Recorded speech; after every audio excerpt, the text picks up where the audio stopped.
status of having been a president and all the sort of like perks that come with that, or whether in fact he wants to be impeached. So whether he's going, and I disagree with Mr. Maharaj in saying that, President Zuma's staying or going is not central to the way forward. Actually, it is. And it's not just President Zuma alone, it's President Zuma and a whole lot of people. How will he go? I think that a number of people are trying to convince us that it is possible to get President Zuma to leave peacefully and allow him the dignity that he deserves. There's a different view to that. It's important to also acknowledge the fact that currently there are legal cases that have been that await, and those are not going to go away. So it's important to separate the decision of the ANC and the decision of the country. So whatever the ANC decides, the country's courts and the country's judicial system and the country's citizens have a say in that, and that is outside of the ANC. Okay, I mean, Mac, Nombonisa's right, isn't she? I mean, Zuma is central to this simply because the ANC is so divided. I mean, it's almost half and half in the support for Zuma camp and the support for the Ramaphosa camp, right up to the top leadership. It appears to me that we are splitting hairs a little bit because we need to look at a huge set of challenges facing Cyril Ramaphosa. Let's be very clear. Fixing the economy rests on a huge challenge. It is growth with transformation. You cannot have growth without transformation in South Africa, and you cannot have transformation without growth. So it's not a simple question as in other countries, simply growth. Number two, we have poverty, we have inequality, we have joblessness. And we have joblessness in a world economy where the fourth industrial revolution is exacerbating the joblessness. And so, we have the corruption. But as important for me in the decisions of the ANC is the capacity that we have lost. We have failed to create a professional civil service. We have a civil service at the moment where directors general change almost overnight, so that there is no institutional memory. There is a major fault line in the way the ANC has got to learn its lessons from the 22 years of governance. And that is to ensure that we have a systematic process of implementation. Okay. What is being signaled here from the President in the January 8th statement is a determination to attend to those problems. So President Zuma's going, for me, is a given. Right, okay, that because, no longer, William, we have seen, haven't we, the ANC adopting some policies, two key policies, one expropriation of land but the issue is, what are you going to do about the issues that divide our people? Another policy of giving free education to poor students. But how does that marry up with Ramaphosa's vision, which is to attract foreign investors? Can you do that on the one hand, whilst addressing inequality on the other? Absolutely. Ramaphosa has a deadline, so, he doesn't have time. And his deadline is next year's, the 2019 national election. That is his deadline.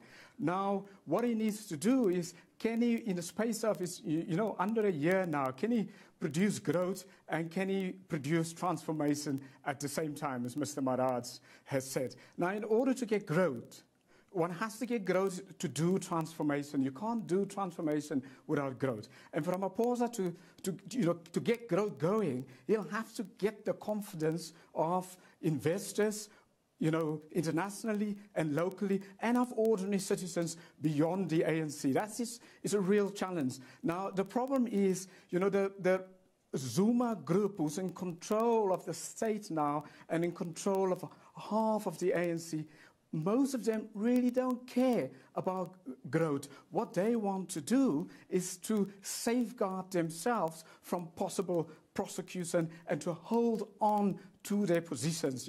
And now that is the stumbling block for Ramaphosa. He needs to get the growth, but the stumbling block is actually inside the ANC itself. And Mr. Zuma. So he needs to firstly get Mr. Zuma out of the governing space and then take control of government, appoint his own people so that he can get a confidence bounce, so that the markets can respond, local business can respond, and so on. So that really is his challenge. Now, the Zuma group have gone for populist policies, like, for example, taking land without compensation. Now, what that does, that undermines confidence. Okay. And that really is the problem then. So almost where Ramaphosa will have to work against a big part of his party that's, because some of the policies that from the Zuma group, that's coming from the Zuma group, very populist policies, undermine Ramaphosa's own strategy, to get confidence again. I see your point. So, Nomboni, so how does Ramaphosa gain confidence? Is it by, as he says he will, confronting corruption on all forms? And in order to do that, does he then have to have a purge of the ANC, which is going to create him a huge number of enemies? Well, I mean, firstly, Mr. Maharaj would like to minimize the fact that President Zuma's going is critical in this, because that's part of how you build confidence. As long as South Africans and people in the world see President Zuma in the position that he is in, that they're going to feel that nothing has changed. So that's the first thing. Secondly, the policies. The ANC conference has come up with a number of resolutions. The one is free education, which is a very not well thought out position, because South Africa at the moment is in a state that is not really able to make such guarantees. So it was, we can't run away from the fact that it was very populist of President Zuma to actually make that announcement. Okay. And he made it will cost an awful lot of money, and there's a lot of questions as to where that money will come from. Yeah, the second, and then the one that is very important is one on land. The ANC resolution on land does not say that there will be land expropriation that be necessarily without expropriation without compensation. It says that it's going to fast track and look at the expropriation of land within Section 25 of the Constitution.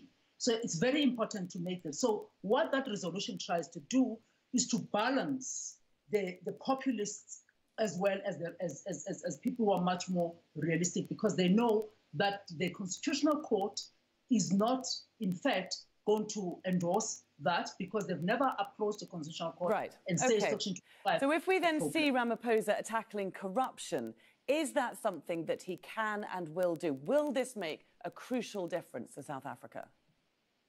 Well, if he doesn't tackle corruption in this year, if there are no concrete actions that are being taken in this year to tackle corruption, to get people to account for what they have done, and to have prosecution where it is necessary to ensure that the institutions of state, which have been compromised in President Zuma's time, if he doesn't do that, in fact, the ANC is going to be in trouble in 2019. It's no longer about what the ANC wants to do.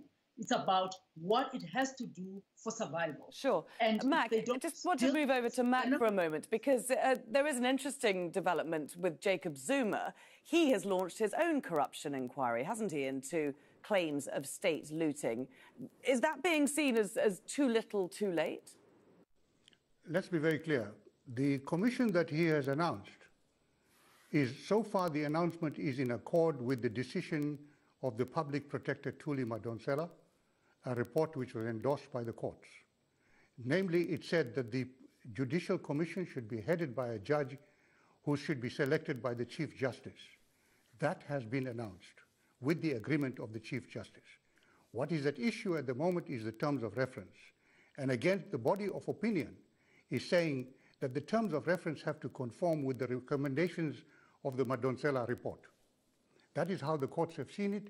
There is uncertainty about it at the moment, but I think we have to acknowledge that the new administration under Cyril Ramaphosa has interacted with President Zuma and ensured that that judicial commission is being established.